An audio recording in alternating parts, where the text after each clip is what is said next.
In the heart of the boundless desert, where the horizon melts into a shimmering haze of gold and scarlet, lies the town of Moraggo. A solitary jewel amidst the arid expanse. Here, where the relentless sun scorches wind-sculpted dunes, the town stands, vacant, foreboding, and mysterious. Hey everyone, it's Theo, and we are working our way through the Lost Eternia Shards maps. With Misty Mire Forest behind us, we venture on in search of the hidden desert city of Moraggo. Moraggo Desert Town is a beautiful map. It's interesting in design and filled with nice little touches. It's also just the worst. Moraggo is a large map that can be difficult to navigate. Due to the size of the map, you also need to set up several stacks of defenses across the map. The Genie King boss fight is also rough because the Genie re-enters one of 18 random lamps upon losing a certain percentage of his health. Based on what I've experienced, this percentage is about 13%, which means he is going to hide in a lamp 8 times, which means you'll be running all over the map looking for him. Hopefully this gets changed in a future update and you will only have to find him 3 or 4 times. Now, I've been told that if you use a barb, you can one-shot him if you have a hero boost monk. I tried to do this multiple times. Unfortunately, the towers would hit and damage the Genie before I could ever get over there and hock him. After many attempts, I just gave up on using the Barbarian to kill the Genie King. So, for this map, I'm just going to go for the clear, nothing else. Which is sad because this map drops a very nice Apprentice staff that would be awesome as a DPS weapon. I can only see sadists farming this map on the regular. If you were going for a clear, I'd say this would be a much easier map to have played with others than going the solo route. Before we jump in, we're going to start out with 4 heroes already in, a builder, a tower booster, and 2 DPS monks with pets. The 2 DPS heroes will stand at certain places on the map to handle business, while the builder and tower booster handle their own business. Once everything is upgraded, I'll drop all the heroes and finish the run with a single hero. So let's get started. Traveling across the scorching desert, our 4 young heroes struggle to continue their quest. With their strength dwindling under the sun's intense heat, our heroes slow to a crawl. One by one, our young heroes succumb to the overwhelming heat, slowly slumping into the sand. Filled with doubt, they wonder if even their legendary parents could survive such a dangerous quest. The monk refuses to give in and inches onward, pushing himself to the top of a massive dune. There he discovers a mirage? No, it is the hidden city of Moraggo, the sacred dwelling of the legendary Genies. The monk rallies his companions. Invigorated by the monk's discovery, the young heroes lift themselves from the sand. With renewed strength, they rush onwards to see what lies ahead. Their destination finally in reach, our heroes make their way to the city's outpost to search for the shard within. Now this is a build that was shown to me by Aim Assist. I appreciate all of their time and efforts in showing me the ropes of this map. So let's go ahead and get started. Now we have a bunch of chests and 5 donkeys to pet, so we gotta hurry up because there's not a lot of time to build everything. And our first donkey's here. And then we'll go over here and cross this rope to the next chest. Go ahead and jump down for another one. And right around the corner is another donkey.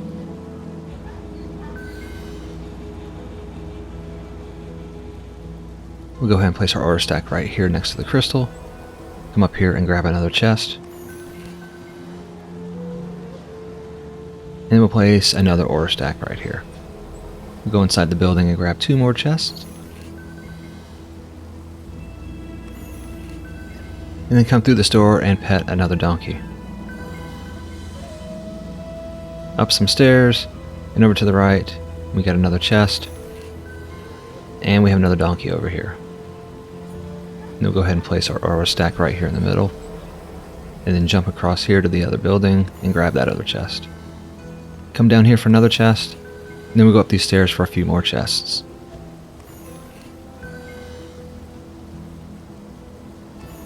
Alright, we'll go ahead and jump off this down here. Last chest. And right around the corner is our last donkey. Now we got all our mana, we gotta hurry up and get back to the forge and swap over to our EV.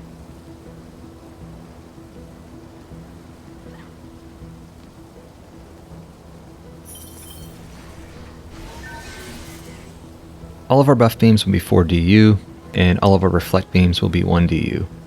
So we'll put a buff beam right here, and a reflect. We'll come down to this crystal, and I'm going to put 2 reflect beams down there. I always start at the corner so that archers don't shoot between the reflect beam and the corner and hit the crystal. And I put a buff beam right there as well. Now we'll run over to the other side of the map. And we'll go ahead and drop a reflect here. That's for the copters. Put a buff beam right there. And then another reflect beam right here, and that is for the spiders. We're going to put a reflect beam there and a buff beam. Seems odd placement, but the golem is going to be on the other side of that reflect beam. And that reflect beam is to protect it from spiders that spawn on the other side of it. We have just enough mana for all of our golems, so we're going to run around and place a golem at each one of our buff beams.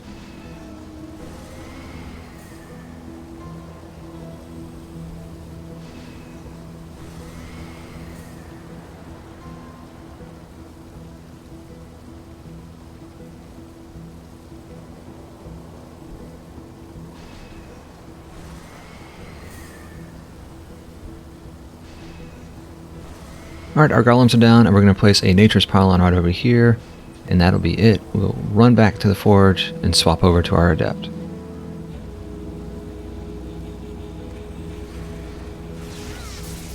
Alright, we'll go ahead and grab our DPS monks and put them in position. He's going to stand here. This one's going down here, and they're going to stay there until all of the defenses are upgraded. We'll grab our tower boost monk and head over to the other side of the map.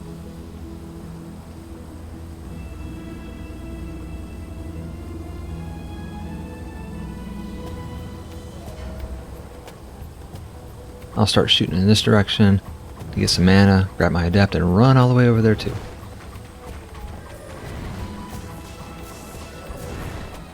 Go ahead and drop some mana, and then I'm going to go ahead and build 2 DSTs and 1 LT over here.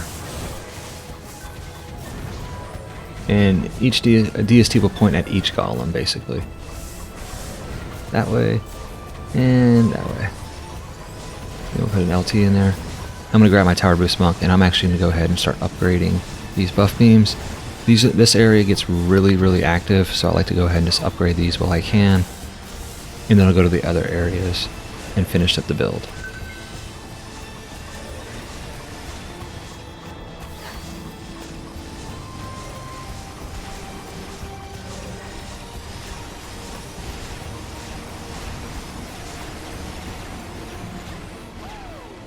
Okay, let's go ahead and finish up this build. So down here I'm going to build 2 DSTs and an LT. This DST is going to deal with copters, that one's going to deal with mobs. And we'll come down here and build 3 DSTs and an LT. Now these DSTs are going to point north, south, and northwest. And then an LT. Then I'm going to go ahead and swap over to a summoner, and we're going to build spiders at each one of our tower locations. Now this isn't necessary, but I do like the extra damage that they do bring. So I'm going to build 2 spiders right over here.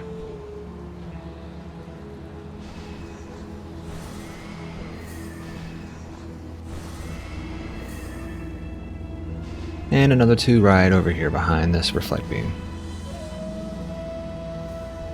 Zoom in. Trying to. Another 2 spiders here.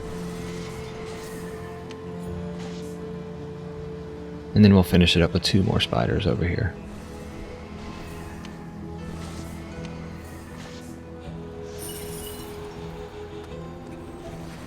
We'll swap to our upgrade adept and go ahead and get things started.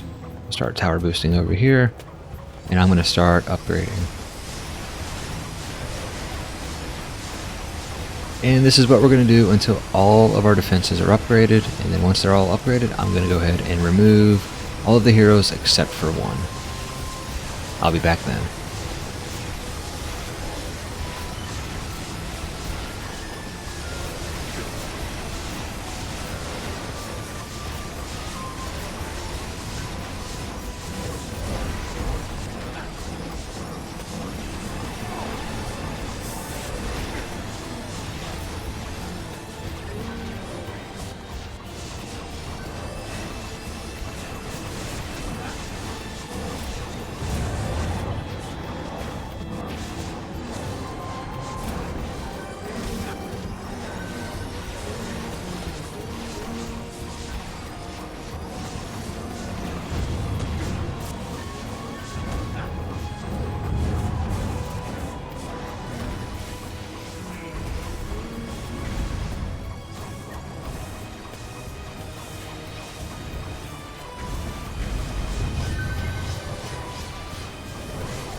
Well, now we got everything upgraded, we're going to go ahead and start dropping all of these heroes off.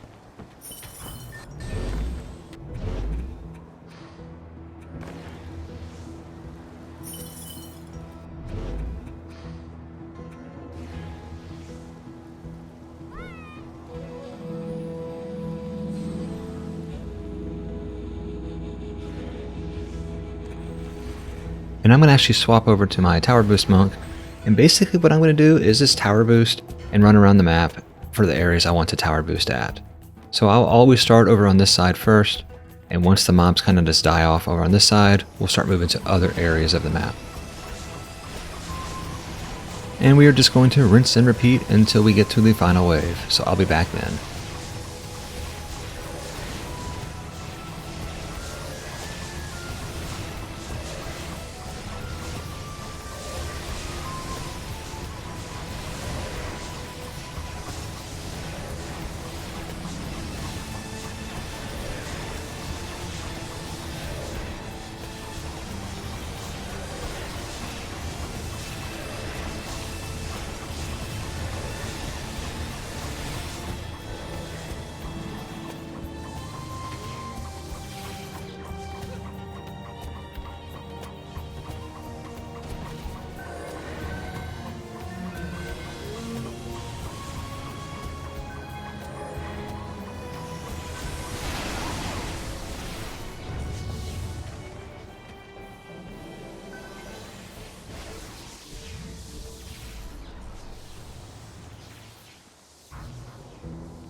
And we're back.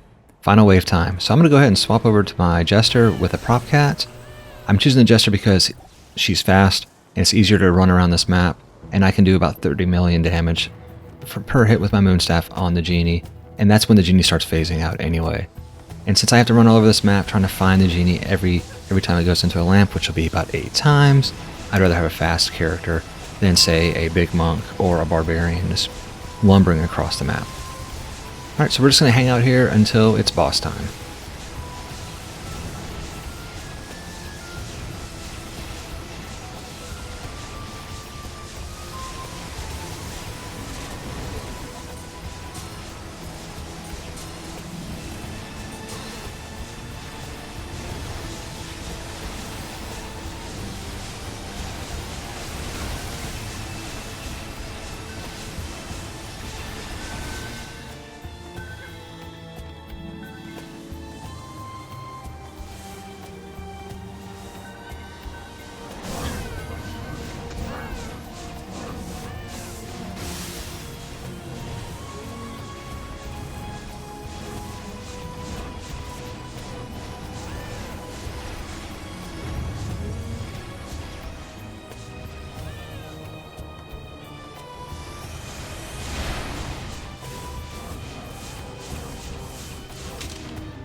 Almost boss time, so I'm going to go ahead and wheel and heal up our defenses before the boss fight.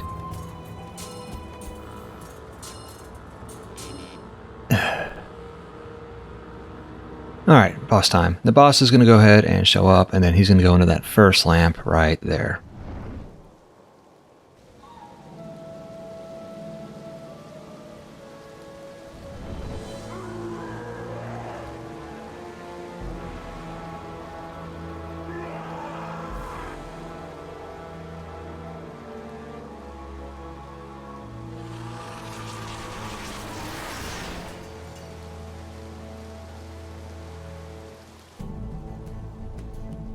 Alright, Moonstaff is ready. I rub the lamp.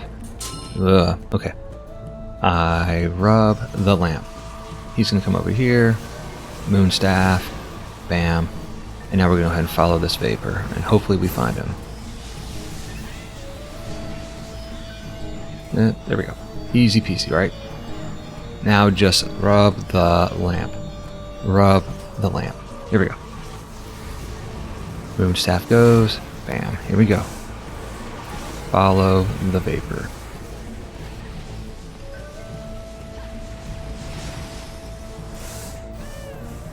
Now if your sound is on, you can generally hear a little beeping hum sound almost of where the lamp is. And it's over here.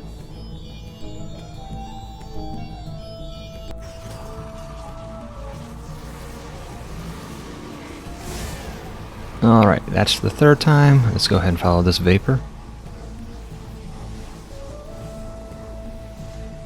Seemed like it went right in here. And it didn't. Ugh. Up here? No, I can hear it though.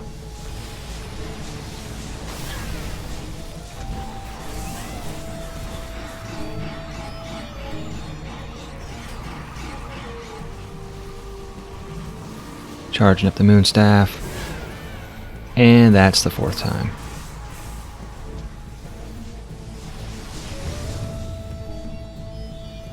There it is.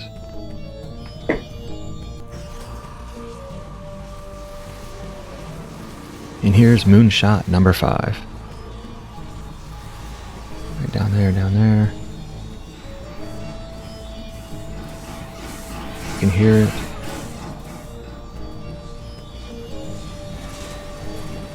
Go ahead and do some damage real quick. Maybe. Huzzah!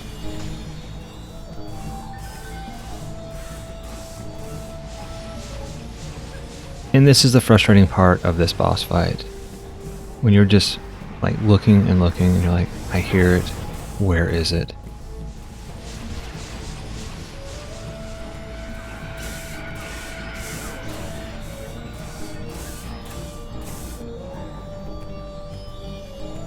And there it is.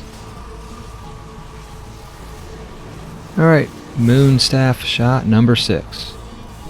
Ah, this one's a much easier one. Right up there.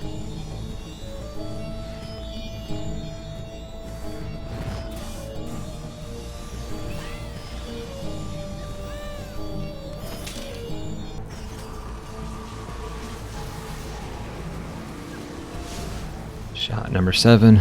Alright, 8th time's the charm. Let's go find him one last time.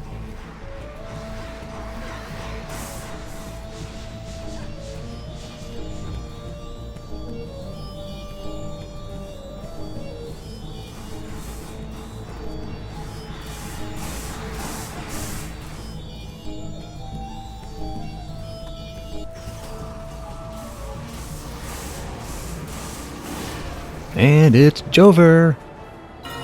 Good riddance. I'm so glad to be done with this map.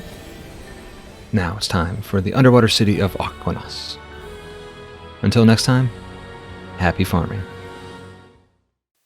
With his lamps extinguished, the cunning Genie King falls to the combined force of our 4 champions. But before returning into the Nether, the Genie King warns the young heroes.